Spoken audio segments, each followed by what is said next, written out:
Bismillahirrahmanirrahim. Assalamualaikum warahmatullahi wabarakatuh. Perkenalkan, saya Satyawati dengan NPM 10060319035. Saya merupakan mahasiswi program studi farmasi Universitas Islam Bandung yang akan memaparkan sedikit mengenai penelitian yang berjudul penentuan nilai presentasi eritema dan pigmentasi dari ekstrak etanol daun jambu mete secara in vitro. Penelitian ini dilatar belakangi oleh yang pertama, Indonesia ini merupakan negara beriklim tropis yang memperoleh sinar matahari yang melimpah di sepanjang tahunnya. Sinar matahari ini berperan penting dalam keberlangsungan hidup, terutama kehidupan manusia. Tetapi terpapar sinar matahari yang terlalu lama dapat beresiko pada kulit karena radiasi ultraviolet, yaitu sekitar 95% UVA dan juga 5% UVB. Kulit ini merupakan organ tubuh terbesar pada manusia yang bertindak sebagai penghalang antara tubuh dan juga dunia luar. Kulit juga dipengaruhi secara negatif oleh penyerapan sinar matahari yang dapat menyebabkan eritema, immediate pigment darkening, kemudian photoaging dan juga fotokarsinogenik. Salah satu langkah yang dapat dilakukan untuk melindungi kulit dari pengaruh buruk radiasi sinar UV itu adalah dengan penggunaan tabir surya. Tetapi perkembangan produk tabir surya pada saat ini adalah mengarah kepada penggunaan bahan alam, karena bahan alam ini lebih murah dan juga lebih mudah didapatkan. Salah satu bahan alam yang digunakan yaitu adalah daun jambu mete yang mengandung senyawa golongan flavonoid, tanin, quinone, dan juga steroid.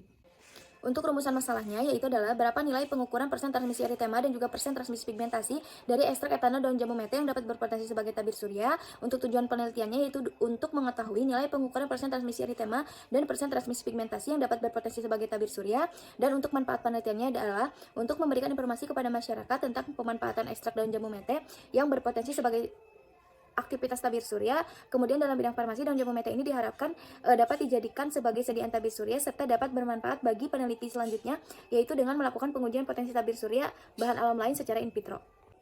Untuk metodologi penelitian, yang pertama adalah penyiapan bahan baku tanaman daun jambu mete. Tanaman daun jambu mete ini kemudian dilakukan determinasi bahan, yaitu dilakukan di SITH ITB. Kemudian daun jambu mete ini dilakukan sertasi basah, pencucian, perajangan, pengeringan, sertasi kering, dan juga penghalusan. Kemudian jadilah simplisia. Simplisia ini kemudian diekstraksi dengan cara maserasi dengan menggunakan pelarut etanol 96% selama 3 kali 24 jam.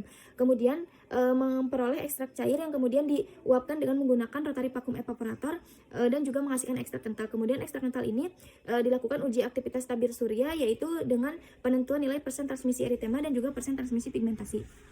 Untuk hasil dan pembahasannya, yang pertama yaitu mencakup determinasi bahan, penyiapan bahan, kemudian ekstraksi, dan juga penentuan persen transmisi eritema dan juga persen transmisi pigmentasi. Determinasi bahan ini dilakukan di Herbarium Bandungense Sekolah Ilmu Tinggi Hayati Institut Teknologi Bandung, di mana benar bahwa tanaman yang dilakukan pada pengujian ini merupakan daun jambu mete, yaitu dengan nama latin Anacardium occidental L, kemudian nama umumnya jambu mete, bagian yang digunakannya itu adalah daun. Untuk penyiapan bahan, di mana daun jambu mete segar yang diperoleh ini yaitu sebanyak 6,5 kg. Kemudian dilakukan sortasi basah, pencucian, perajangan, pengeringan, dan juga pengecilan ukuran. Ekstraksi. Pada proses ekstraksi ini, di mana daun jambu mete sebanyak 500 gram diekstraksi dengan menggunakan metode maserasi dengan pelarut etanol 96%, di mana proses maserasi ini dilakukan selama 3 kali 24 jam dengan 3 kali remaserasi atau dengan pelarut baru untuk mengekstraksi sepenuhnya senyawa yang ada di dalam sampel. Kemudian dilakukan penguapan pelarut dengan menggunakan alat rotary vacuum evaporator dengan tujuan untuk memisahkan pelarut dengan ekstrak.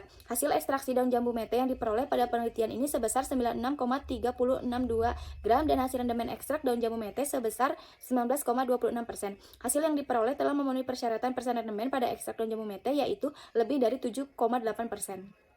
Untuk penentuan nilai persen transmisi eritema dan juga persen transmisi pigmentasi, di mana pada setiap konsentrasi serapannya diukur tiap kenaikan interval 5 nanometer pada panjang gelombang 292,5 sampai 317,5 yang dapat menimbulkan eritema, dan pada panjang gelombang 322,5 sampai 372,5 nanometer yang dapat menimbulkan pigmentasi dengan menggunakan spektrofotometer UPP, di mana penilaian tabir surya ini pada persen transmisi eritema dan juga pigmentasi terlampir pada tabel 2 dan juga tabel 3. Kemudian setelah itu diperoleh nilai serapannya pada tiap konsentrasi, sehingga nilai transmisi dapat dihitung dengan rumus A sama dengan min log T. Kemudian dari setiap konsentrasi yang diperoleh dapat dihitung dengan menggunakan rumus Mansur. Dapat dilihat pada tabel 5 dan tabel 6. Pada tabel 5 hasil penentuan persen transmisi eritema yaitu pada setiap konsentrasi memperoleh kategori sunblock UPB, di mana dengan nilai persen transmisi eritemanya itu adalah kurang dari 1. Kemudian untuk penentuan nilai persen transmisi eritema juga pada setiap konsentrasinya termasuk ke dalam kategori sunblock UVA, karena terdapat pada rentang kurang juga dari 1. Maka dari situ dapat disimpulkan bahwa kategori tersebut merupakan kategori aktivitas tabir surya yang paling baik karena mampu memberikan perlindungan yang maksimum serta juga mampu menahan paparan sinar UV baik sinar UVA dan UVB ke dalam kulit sehingga dapat memberikan efek perlindungan akibat eritema dan juga akibat dari pigmentasi, di mana dapat dilihat pada tabel 2, tabel 3, dan juga tabel 4. Ini merupakan data acuan yang digunakan untuk perhitungan persen transmisi eritema dan juga persen transmisi pigmentasi, di mana ini ada nilai flux eritema, kemudian nilai flux pigmentasi, dan juga kategori penilaian dari transmisi ultraviolet. Ini merupakan daftar pustaka yang digunakan pada penelitian kali ini. Cukup sekian pemaparan yang dapat saya sampaikan. Mungkin kurang lebihnya mohon dimaafkan. Saya pamit undur diri. Wassalamualaikum warahmatullahi wabarakatuh.